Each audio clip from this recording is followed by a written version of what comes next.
Welcome, everyone, to Potholes and Politics, local Maine issues from A to Z. I'm your co-host, Rebecca Lambert, and with me, as always, is my amazing colleague, Amanda Campbell. Good morning, Rebecca. Happy New Year, and thanks, everybody, for listening. Happy New Year. Yes, thanks to everyone who listens to us. We appreciate your support. And of course, not to brag, but because of you, our valued listeners, we have some awesome stats to report from our podcast platform, Buzzsprout. Potholes and Politics has been on the air for 3 years and is heard in 739 cities across 37 countries. You heard that right, 37 countries. And in 2025 alone, our podcast was downloaded almost 2,700 times. Our last episode highlighted some of our 2025 moments and gave us a teaser of what to look forward to as we enter into the second regular session of the 132nd legislature. If you missed our wrap-up episode, please consider checking it out. And while you're there, also consider liking and subscribing to our podcast so you never miss an episode. Now that the legislative session is upon us and our lives pretty much revolve around it, we plan to discuss what's happening at the State House for what is shaping up to be a very busy short session.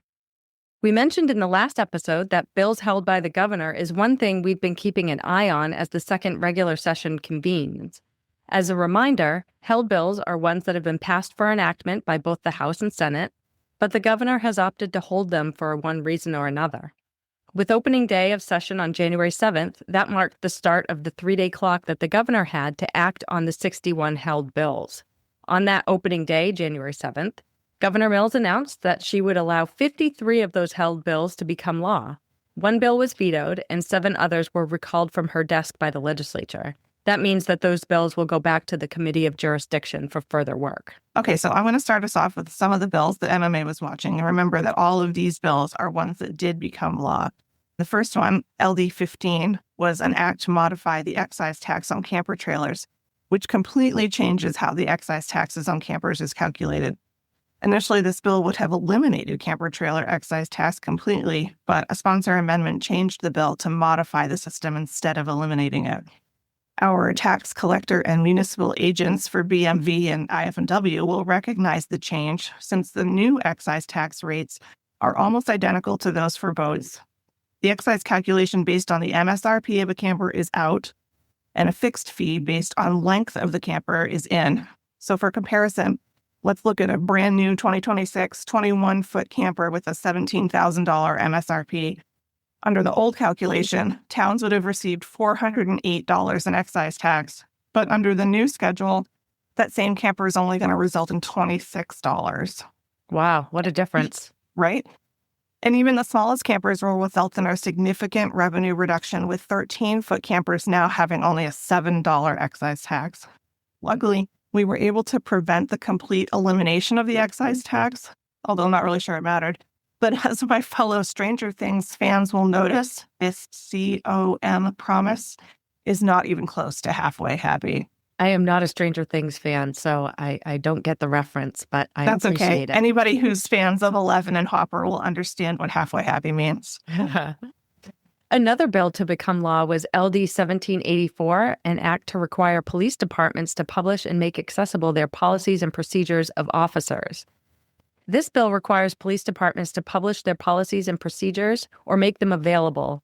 However, it does exclude intelligence-related documents and policies otherwise deemed confidential, which makes sense. I would think so. And LD 1738, an act to establish the Biohazard Waste Disposal Program to support public health efforts in the state, does just what the title says by creating a program to assist municipalities in a hypodermic apparatus mitigation and collection program. The only problem is, you guessed it, no money. The fiscal initiative provides allocations to establish the fund and authorize expenditures, but only with a $500 holding place appropriation and no department staff to oversee the program.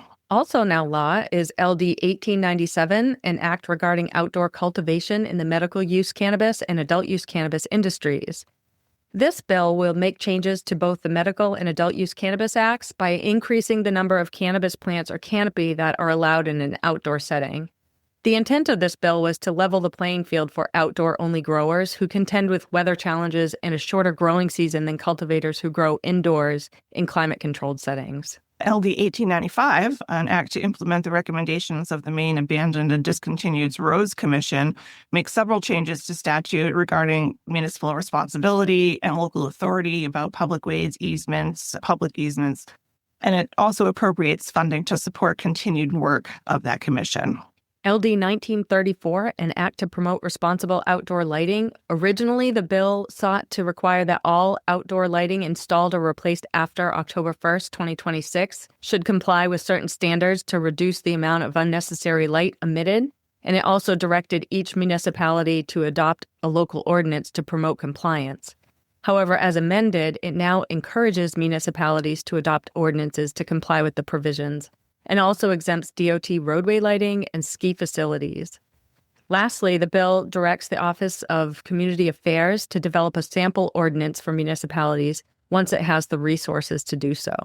That's not going to be the last mention of the Maine Office of Community Affairs. No. So now that all of our held bills are dealt with and have been disposed of one way or another, we're going to move forward towards what happened during the first week of the second session, which is safe to say came in with a bang. Starting even before opening day, committees were scheduling work sessions for carryover bills, which makes sense because leadership has directed that all carryover bills need to be reported out of committee by the end of January. Although there may seem to be plenty of time, once you factor in the time it takes for public notices, it doesn't leave a lot of time for a committee to schedule multiple meetings if the issue is complex. I think a good assumption to be made is that any complicated bills that were carried over have probably been worked on by stakeholders during the interim. Having conversations with stakeholders in the interim allows more time for negotiation, and it helps move challenging bills forward in a way that hopefully works for everyone. That interim work can be super important when you have those complex bills and helps prevent those last-minute 40-page amendments when we get them in the middle of session. Truly. So generally, we will be reporting on bills that our team has assigned to the hopper, bills that the Legislative Policy Committee will have debated and then voted on. However, this session, we're also tracking several bills that the LPC will only see if something goes sideways and our team thinks a position is necessary.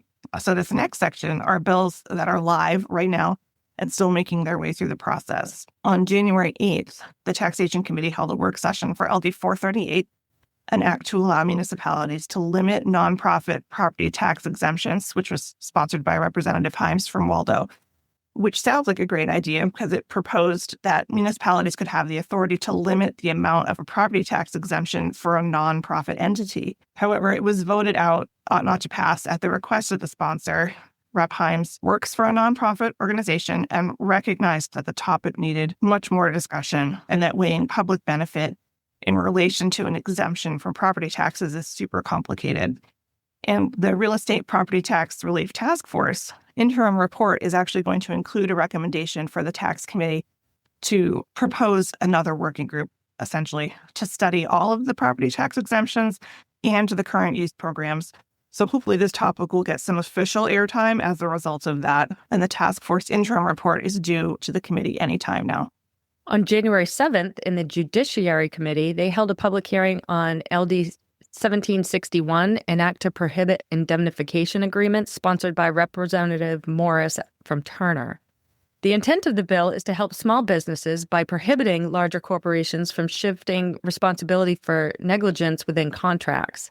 Support largely came from logging and construction companies, and opposition came from Ski Main and railroad companies. Ski Main was hoping for an exemption for recreational businesses like ski facilities, and railroad companies were concerned with private railroad crossings, third-party access, and utility easements. Opposition also came from the insurance industry and the Maine Mayor's Coalition.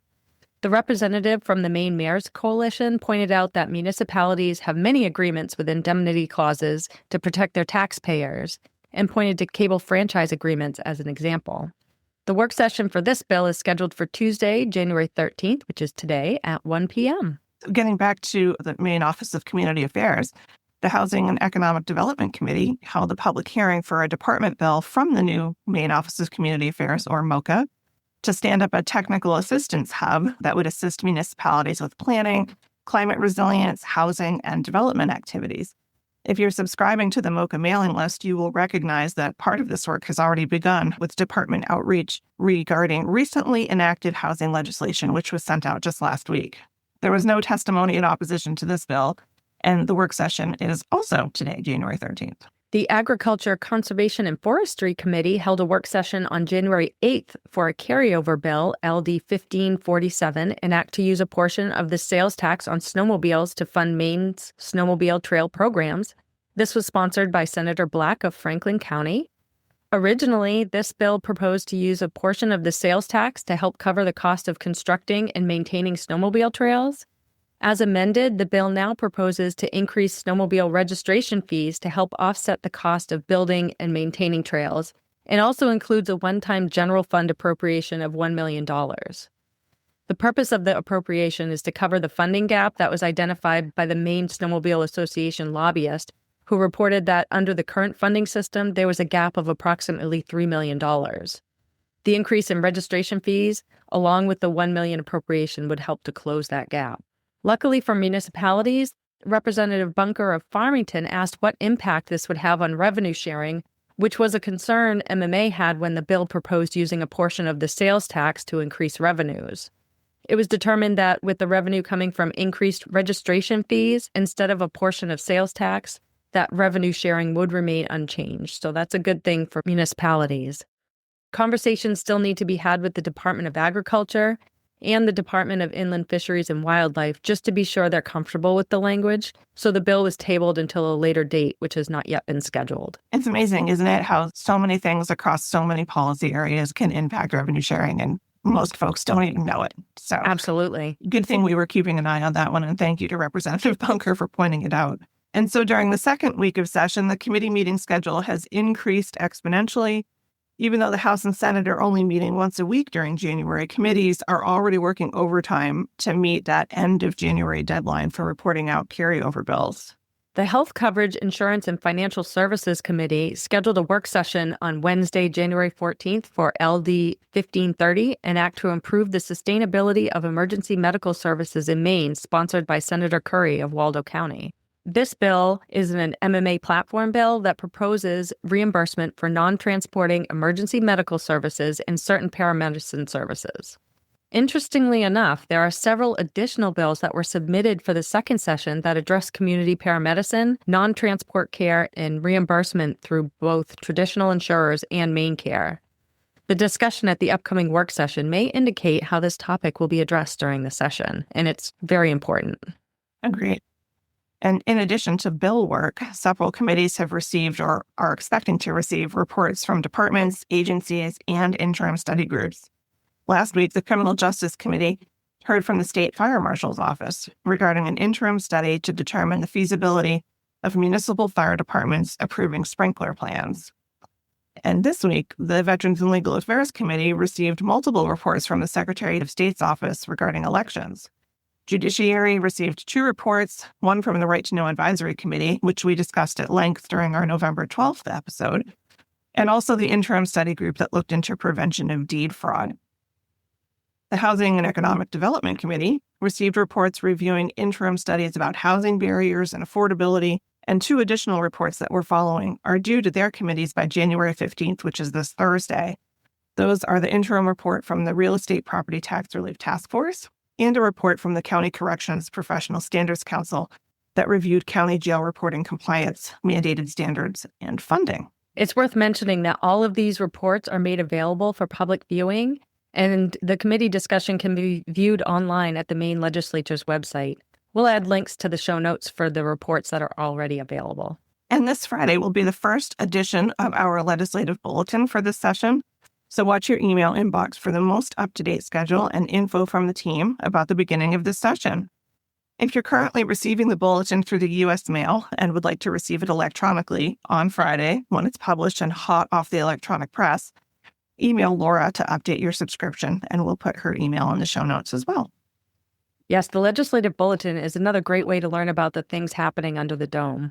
And so this would be it for our first legislative edition of the podcast. We hope you found the information useful, and please remember to subscribe so you don't miss an episode now that the busy legislative season is upon us.